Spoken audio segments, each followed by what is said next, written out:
Muy buenas noches. Vamos a comenzar nuestro tiempo de enseñanza el día de hoy y vamos a hacer una oración. Padre, te damos gracias por tu amor y fidelidad, por tu bondad, Señor. Te pedimos, oh Dios, que tú estés con nosotros en este tiempo que queremos estudiar juntos tu palabra. Danos entendimiento, permítenos conocer más de quién eres tú, permítenos conocer más de tu palabra, Señor, y que nuestra vida sea impactada, Señor, tocada por tu Espíritu Santo a la hora de estudiar más su palabra, Señor. Le damos honra y gloria en el nombre de Jesús. Amén. Y bueno, pues eh, vamos a darle un giro a las enseñanzas que hemos estado viendo y quiero tocar un tema que es fundamental. Estaba yo revisando unas notas. Hace 3 años fue la última vez que enseñamos acerca de eso, pero alguien dice, o bueno, un predicador famoso dice que ese tema, por lo menos cada 2 años, más o menos, en las iglesias debemos estar predicando, y tiene que ver con los atributos de Dios. Ujú. Yo sé que algunos de nosotros conocemos los atributos de Dios, por lo menos los hemos escuchado, a lo mejor si no conocemos muy a fondo, pero sí es bueno de pronto repasarlos porque no se nos debe olvidar que estamos queriendo conocer a un Dios que es infinito.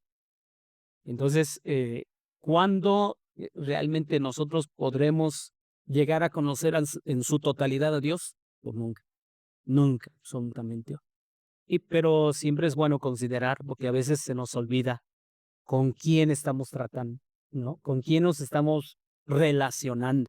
Entonces, eh, es muy claro que la Biblia es la palabra de Dios y que la podemos considerar como la revelación especial de Dios. Ujú.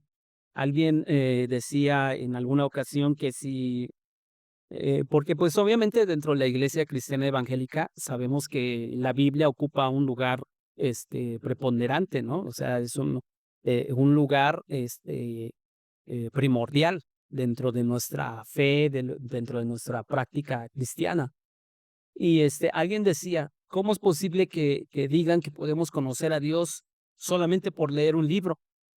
Y decía esa persona, dice, ¿no acaso Dios tendría que ser mucho más que un libro? Y es cierto, o sea, es cierto en cierta medida, pero Dios eligió como un medio o como el medio más efectivo para realmente conocer quién es Él, es darse a conocer a través de un libro. Ujú. De hecho, uno de los significados de la palabra Biblia precisamente tiene que ver con libro. Ujú. Entonces, una de las cosas más extraordinarias de la Biblia es que fue escrita en un periodo aproximado de 1500 años por cerca de 40 autores diferentes y no existe ninguna contradicción, ¿verdad? Eso es algo extraordinario, porque pongo un ejemplo, cuando, si a lo mejor dos de nosotros estamos en un lugar y de pronto alguien nos dijera, a ver, cuéntame tú qué es lo que viste en ese lugar. Y de pronto dijeran esa misma persona dijera, a ver, cuéntame tú qué es lo que viste en ese lugar. Y de pronto, a lo mejor las versiones o lo que cuentan no coincide exactamente. Porque se les olvidó algún detalle, porque a lo mejor dice, no, pues iba de playera azul, y el otro dijera, no, iba de playera blanca. Ya, ese tipo de cuestiones. Pero el hecho de pensar que en la Biblia, más de 40 hombres escribieron y no existe ninguna contradicción, y muchos de ellos obviamente no se conocieron. Entonces, eso es extraordinario, ¿no? Ahora, muchos de ellos eran de diferente condición social y de diferente preparación intelectual, porque había desde pescadores, como Juan, como Pedro, ajá, escribieron, pero algunos otros fueron simplemente funcionarios de gobierno altos, o sea, o buenos administradores como José. Estuvieron personas también que estuvieron en lugares que fueron, o Daniel, ajá, Daniel que fue, pues obviamente alguien muy, muy notable, ¿no? O Nehemías, que estuvo en el palacio del rey. Y pues es extraordinario pensar que a pesar de diferentes trasfondos culturales, intelectuales, todo, cómo es de que no se conocieron y no existe en la Biblia ninguna contradicción. Ujú. Ahora, sabemos que Dios es el autor directo de la palabra de Dios. Vamos a la primera cita, segunda carta a Timoteo, capítulo 3. Segunda carta a Timoteo, capítulo 3, versículos 16 y 17.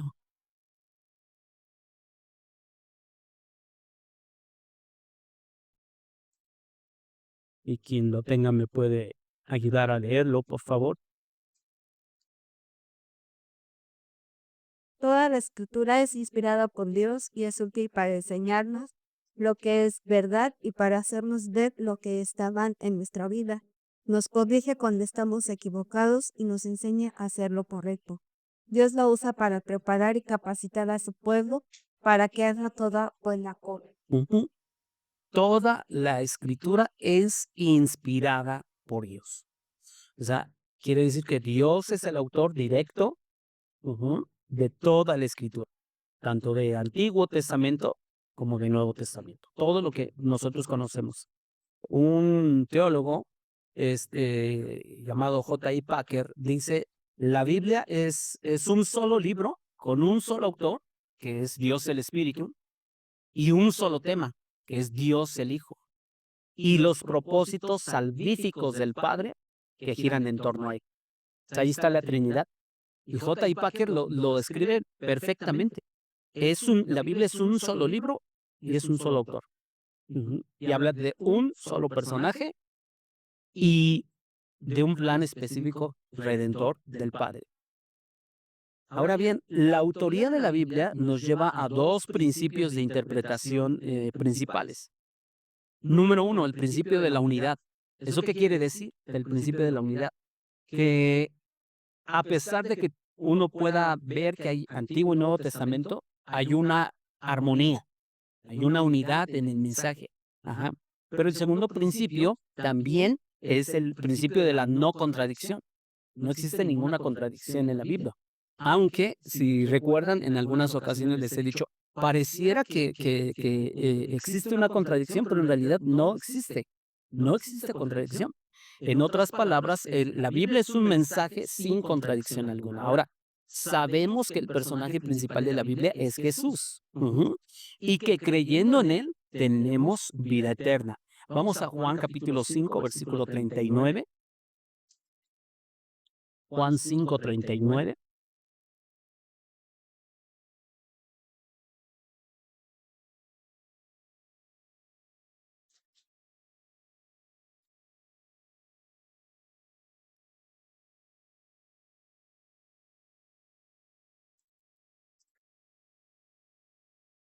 Porque aquí hay un mandato de Jesús. ¿Quién lo puede leer, por favor? Escudriñad las escrituras, porque a vosotros os parece que en ellas tenéis la vida verdad, y ellas son las que dan testimonio de lo. ¿Cuál es el mandato? Escudriñen las escrituras. Ajá, investiguen en las escrituras. Y la razón por la cual Jesús dice que debemos de escudriñar es que las escrituras dan testimonio de él. Y si nosotros queremos ser seguidores de Jesús, discípulos de Jesús, pues queremos que nos hablen más de él, ¿no? Y de esa manera podemos estar seguros de tener vida eterna. Ahora, la vida eterna, si yo les preguntara, ¿en qué momento empieza la vida eterna? ¿Ustedes qué pueden decir? ¿Cuando lleguemos al cielo? No, no, No, cuando lleguemos al cielo, porque muchos piensan que la vida eterna, pues sí, un día cuando llegue al cielo. Pero no, en realidad no. Veamos ahí mismo en Juan capítulo 17, pero el versículo 3.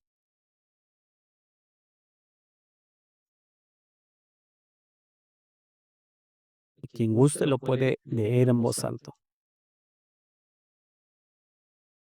La manera de tener vida eterna es conocerte a ti, el único Dios verdadero y a Jesucristo, a quien tú enviaste a la tierra. Tiene que ver con conocer a Dios y conocer a Jesús. Esa es la vida eterna. La vida eterna aún, o sea, aunque todavía no llegamos al cielo, pero ya podemos tener vida eterna. ¿Por qué? Porque estamos conociendo a Dios. Tener vida eterna es conocer a Dios. Y de hecho, el texto en el idioma original dice estén conociendo. ¿Esto qué quiere decir? Que es una acción continua. Ajá, o sea, que todos los días continuamos conociendo a Dios. Hoy, al leer un pasaje, podemos conocer un poco más de Dios. Mañana, al leer, escudriñar otro pasaje, podemos conocer otro poquito más a Dios. Entonces, de eso es lo que se trata. Tener vida eterna es conocer a Dios. Ujú. Y para conocerlo, precisamente, Él nos dejó su revelación especial, que es su palabra. Y ella nos enseña quién es Dios, qué piensa, cómo es su carácter, cuáles son sus atributos, precisamente. Entonces, Dios quiso darse a conocer a través de la Biblia y nos manda a que precisamente nosotros estudiamos la Biblia para conocerlo a Él, porque de eso se trata la vida eterna. Ujú. Y aunque nuestra mente tan limitada, será imposible conocer del todo a un Dios que precisamente es infinito, pero aún así Él nos manda a hacerlo. Vamos a Jeremías capítulo 9, versículo 24. Jeremías capítulo 9, versículo 24.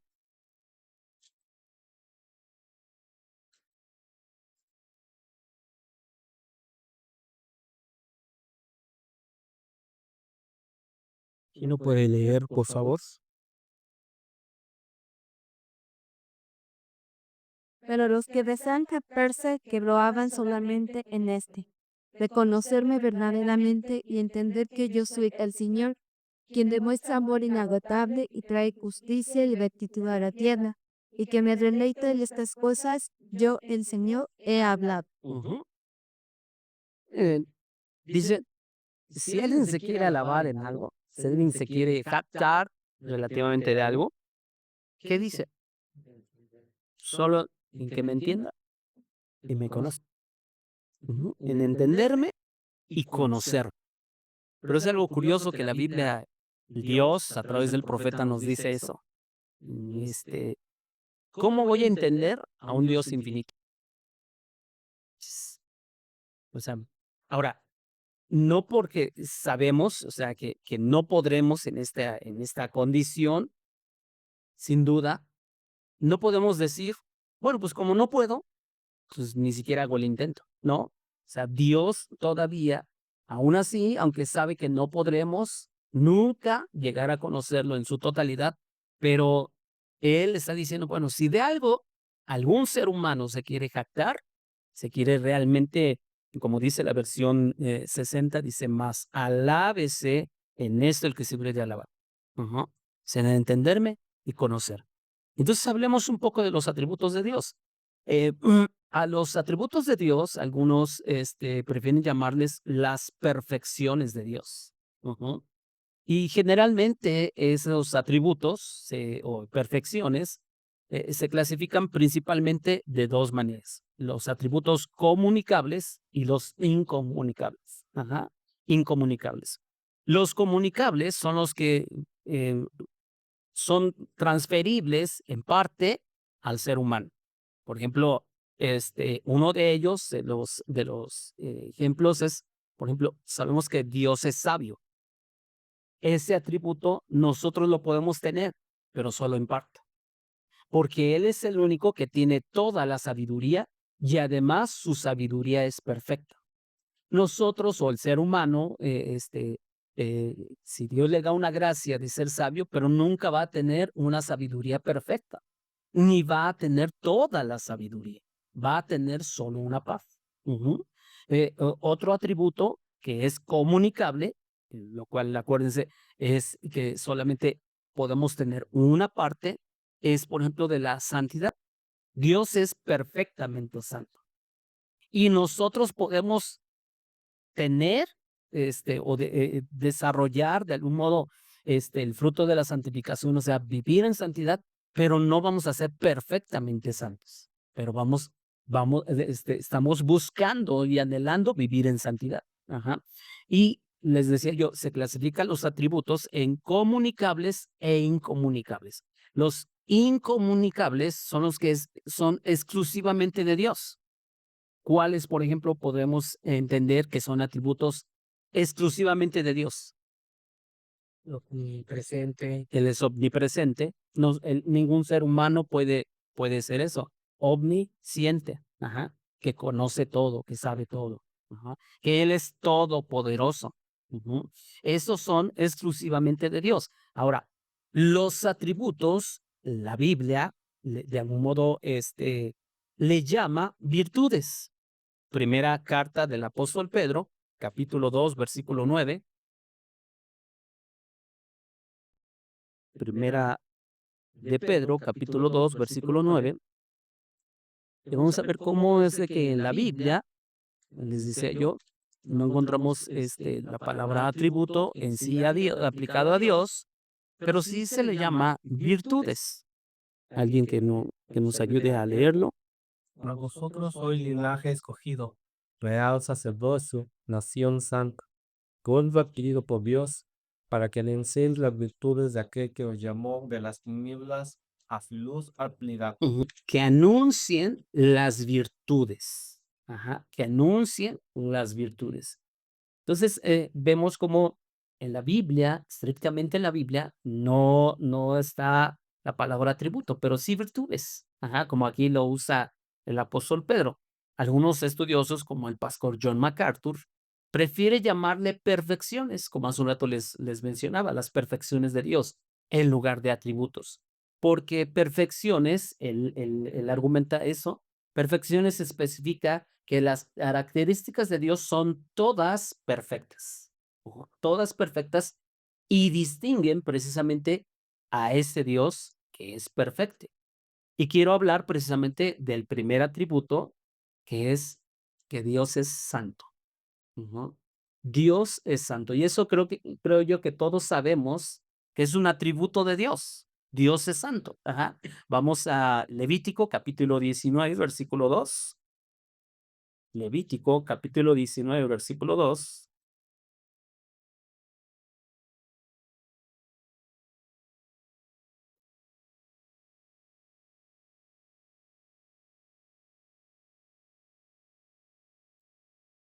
Dice así, habla a toda la congregación de los hijos de Israel y diles, santos serán, porque santo soy yo, Jehová su Dios. Ujú. O sea, ¿él por qué demanda santidad? Porque él es santo. Porque él es santo. Y también vamos a primera carta del apóstol Pedro, capítulo 1, primera de Pedro 1:15.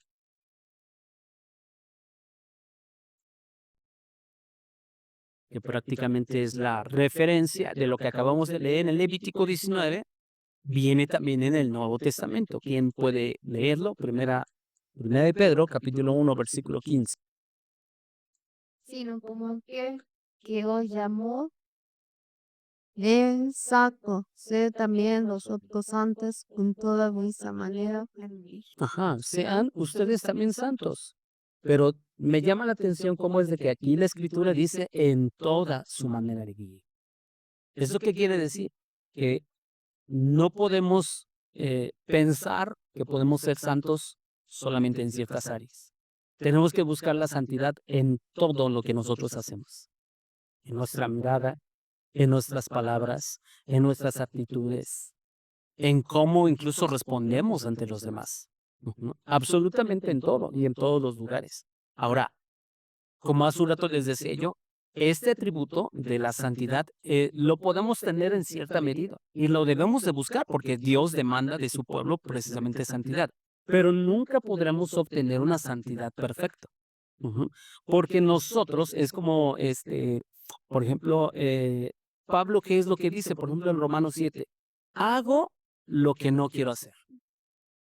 Y hay alguien, o sea, en el caso de los creyentes, podemos anhelar vivir en santidad y de hecho debemos procurar vivir en santidad. Pero eso no quiere decir que nunca más vamos a pecar. ¿Por qué? Porque desafortunadamente todos los días pecamos. Todos los días cometemos cosas desagradables ante Dios.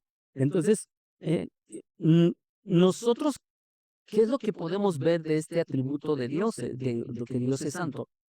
Todo lo que lo de Dios, o lo que Dios es, se permea por este atributo. O sea, por ejemplo, su palabra es santo. El lugar donde Él habita es un lugar santo. Su nombre es santo. Su trono es santo. Él es llamado el Santo de Israel. Incluso Antiguo Testamento dice su santo brazo. Sus mandamientos son santos.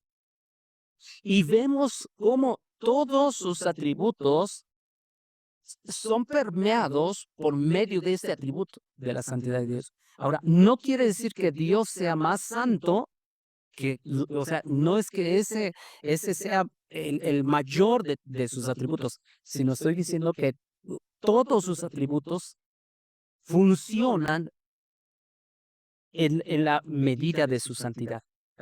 Su sabiduría es santa. Por eso nunca se equivoca a la hora de tomar decisiones. Y pensemos un poquito en esto, o sea, cuando hablamos de que Dios es santo. Cuando Isaías tuvo una visión del Señor, ¿se acuerdan en Isaías 6? ¿Qué fue lo que dijo Isaías? ¿Cuál fue la reacción? Ay de mí, que soy hombre muerto. ¿Por qué? Porque dice, porque mis ojos han visto a Jehová de los ejércitos. Y Dios en ese momento que Isaías tiene esa visión, y este Isaías, él piensa que va a morir. ¿Por qué? Porque él en ese momento realmente sale a reducir toda su condición pecaminosa. Y ante un mundo depravado, y lo voy a mencionar así, y una iglesia relajada, hablar de santidad suena como algo anticuado. Pero la santidad de Dios y la demanda de la santidad de Dios, esa es por los siglos de los siglos. Entonces, estamos hablando del Dios perfectamente santo y que todo lo que hace y está de acuerdo con su santidad. Con su santidad. Dios es tan santo que cuando llama a Moisés en medio de la zarza, ¿qué es lo que le dice? Quita el calzado de tus pies porque el lugar que pisas, ¿qué? Santo es. Es tan santo que cuando Moisés es atraído por esa zarza que no se consumía, Dios empieza a hablar con Moisés y empieza a decir, hey, a ver, quita el calzado de tus pies. El lugar que estás pisando es un lugar santo. Es un lugar sagrado. De hecho, cuando nosotros meditamos, Él es tan santo que al cielo no entrará ninguna cosa inmunda. ¿Se dan cuenta? Precisamente por eso. Y debemos entender que Dios no procura ser santo. O sea, Él no se esfuerza hoy y mañana por ser santo como nosotros. Él simplemente es santo. Es parte de su naturaleza. Es parte de su carácter. Y es extraordinario pensar que ese Dios santo quiere que un hombre débil y pecador como lo somos nosotros le conozca. Un hombre pecador, pero que Dios anhela que conozca a ese Dios santo. Y es debido precisamente a su santidad que Él odia la iniquidad. Vamos a ver qué dice Salmos capítulo 5, versículo 5. Salmos 5, 5.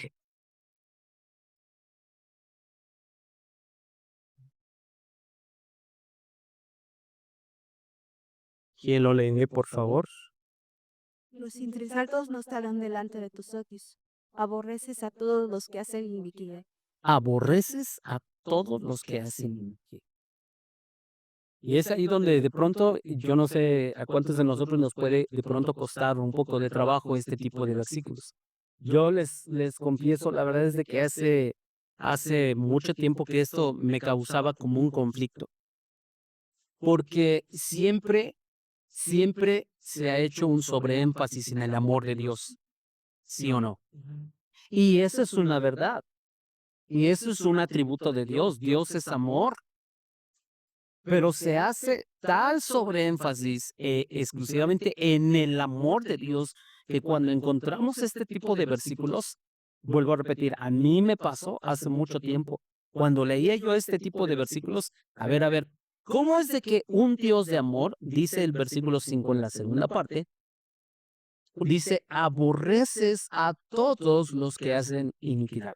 Si no, sí o no, podría parecer un conflicto. Porque el Dios que ama, ¿cómo es de que aborrece la iniquidad? Ujú. Entonces, ¿pero es debido a qué? A su santidad. Por eso, precisamente. Ujú. Porque Él es santo, es que condenará a todos los pecadores que no se arrepientan y los condenará a una muerte eterna. Precisamente por eso. Por ese atributo que es perfectamente santo. Porque Él es santo, es que condenará a todos los que no se hayan arrepentido. Y es precisamente debido a su santidad que Él está airado contra el impío. Ahí mismo, Salmos capítulo 7, pero en el versículo 11.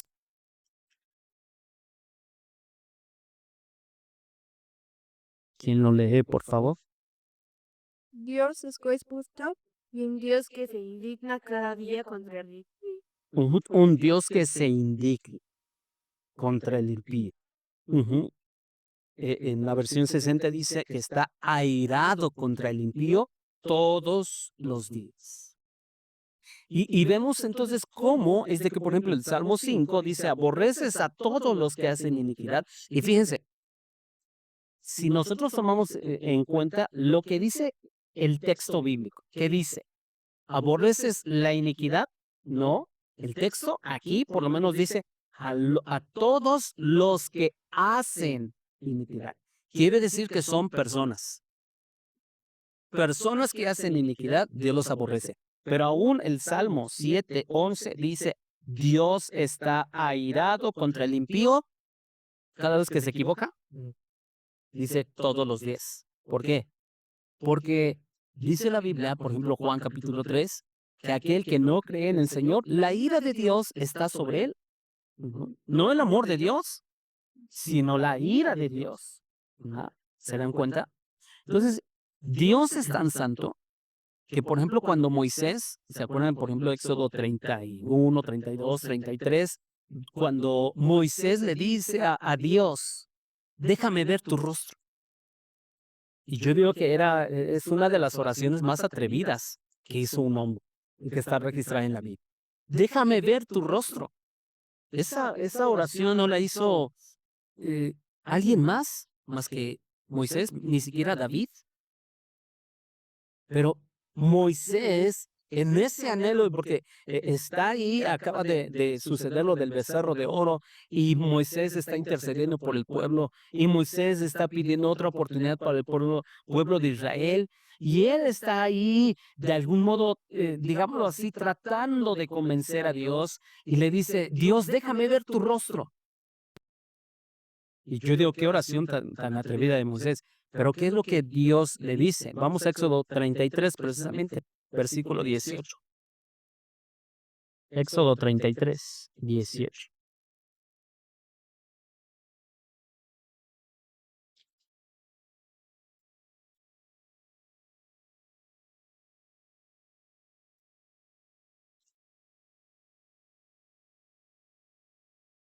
Vamos a leer del 18 al 23, 33, 18 al 23.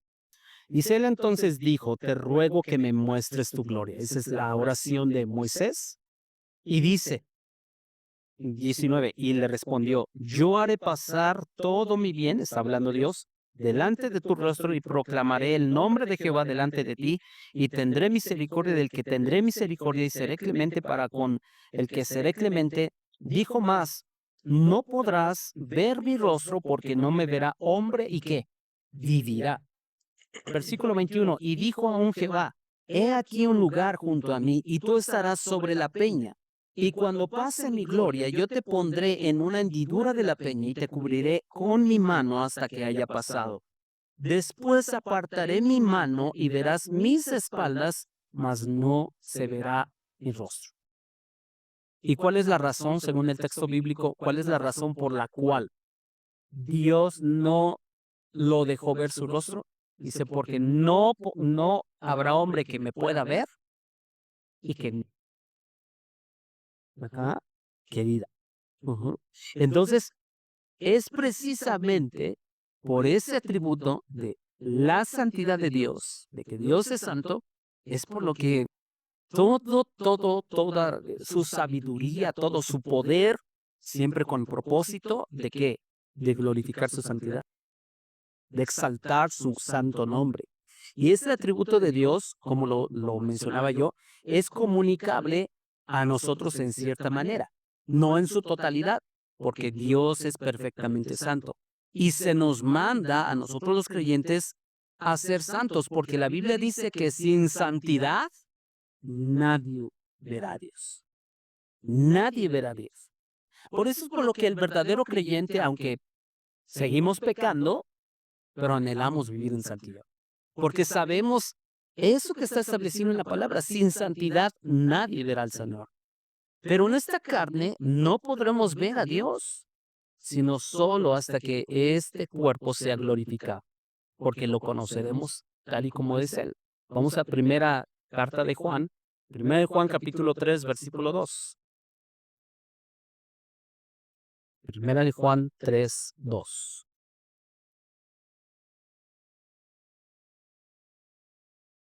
¿Alguien que me ayude a leerlo? Amados, ahora somos hijos de Dios y aún no se ha manifestado lo que hemos de ser, pero sabemos que cuando Él se manifieste seremos semejantes a Él, porque le veremos tal como Él es. Ajá. Y entonces un día, simple y sencillamente, cuando ya estemos con un cuerpo glorificado, bueno, le conoceremos tal como es Él. Ujú, tal como es Él.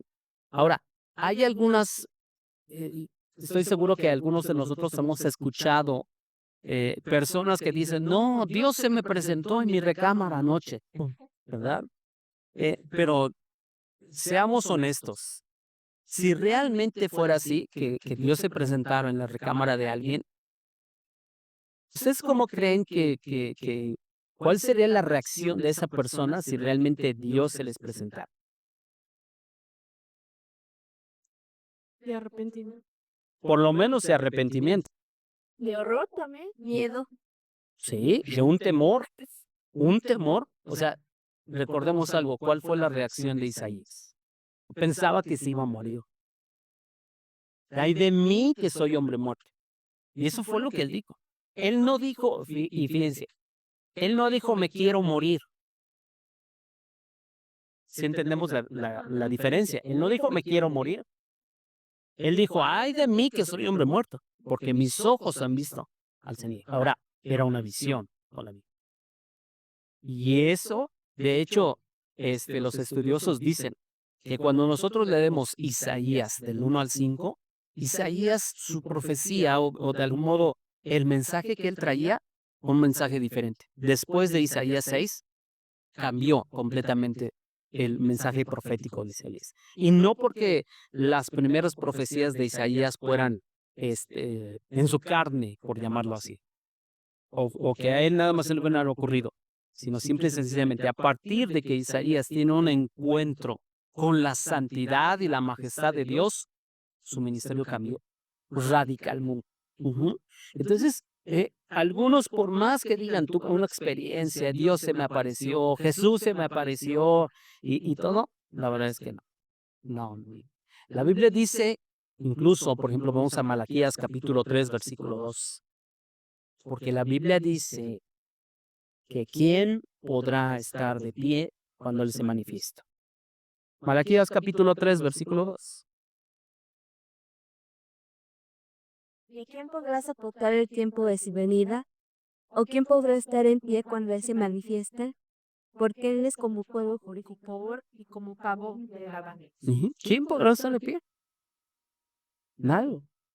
¿Quién podrá soportar el tiempo de su venida? Nadie. Ujú. Nadie, absolutamente.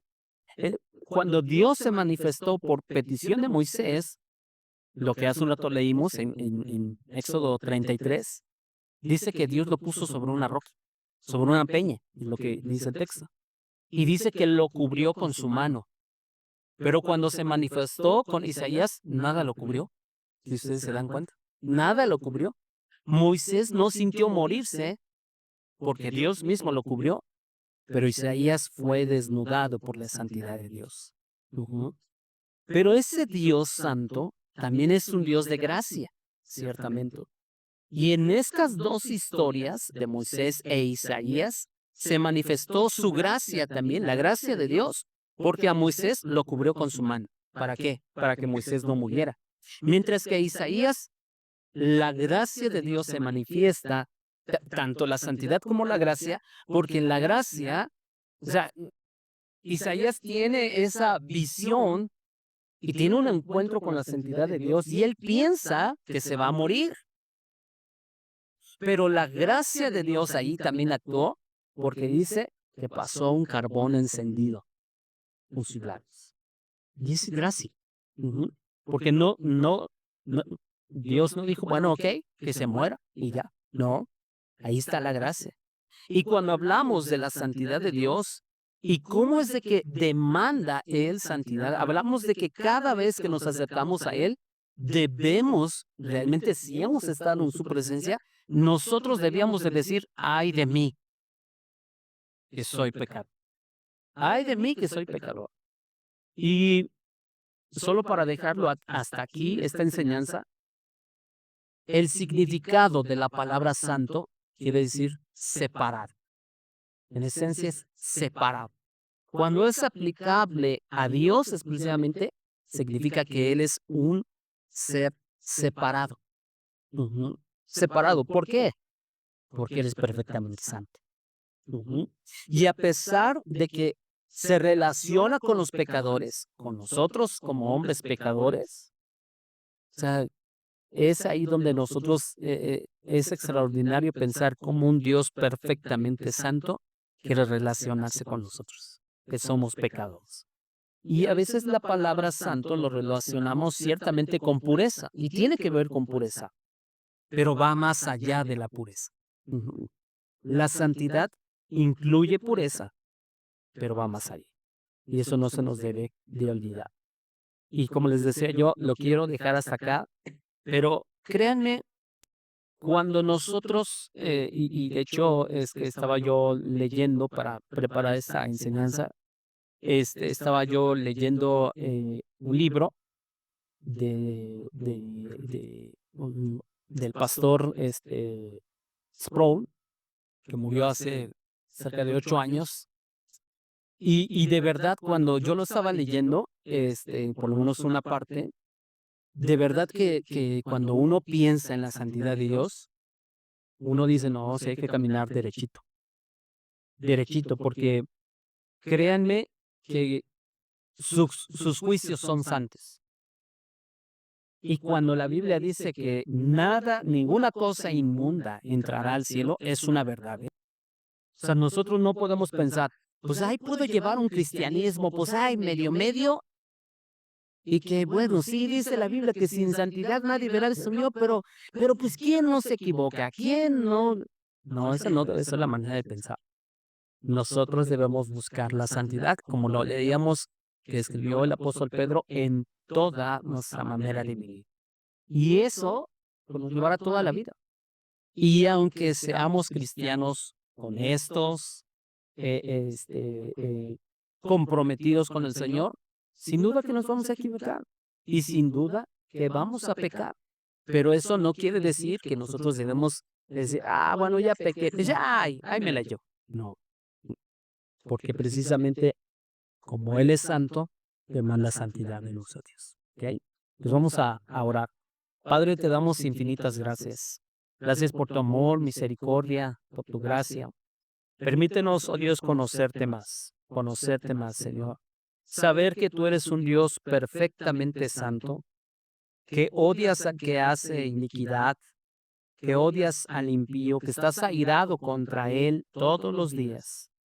Y eso simplemente nos recuerda tu carácter, tu naturaleza que es santa. ¿Y cómo es de que un Dios que es perfectamente santo, cómo no va a demandar de sus creyentes, de su pueblo, que vivan en santidad? ¿Cómo no va a demandar el hecho de que la iglesia sea santa? De que todo lo que nosotros hagamos y dediquemos a ti sea santo. Señor, ayúdanos a conocerte más. Señor, ayúdanos a considerar en nuestra vida diaria que tú eres un Dios santo, un Dios que anhela que seamos santos en toda nuestra manera de vivir. Que no solamente busquemos la santidad a la hora de estar en la iglesia, sino que cuando estemos delante de nuestra familia, delante de nuestros seres queridos, cuando estamos nosotros solos, cuando nadie nos ve, que necesitamos vivir en santidad en cada actitud, en cada reacción, porque a veces, Señor, nos gana nuestra carne y nos hace pecar por la manera en la que contestamos, en lo que hablamos, cuando estamos enojados. Señor, que realmente nuestra manera, toda nuestra manera de vivir, sea una manera de vivir santa. Señor, que nuestra manera de hablar refleje santidad, demuestre santidad. Nuestra manera de pensar demuestre santidad, demuestre que estamos buscando la santidad, vivir en santidad, Señor. Porque todo, absolutamente lo que tú eres, lo que haces, demanda santidad. Te honramos, amado Dios, y te pedimos que nos ayudes a todos, Señor, a poder vivir, oh Dios, de una manera agradable delante de ti.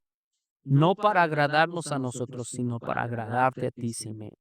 Te doy gracias por esta palabra y ayúdanos a conocerte cada día más, para la honra y gloria de nuestro amado Señor y Salvador Jesucristo, a quien sea la honra y la gloria. Amén. Es que Dios les bendiga a todos.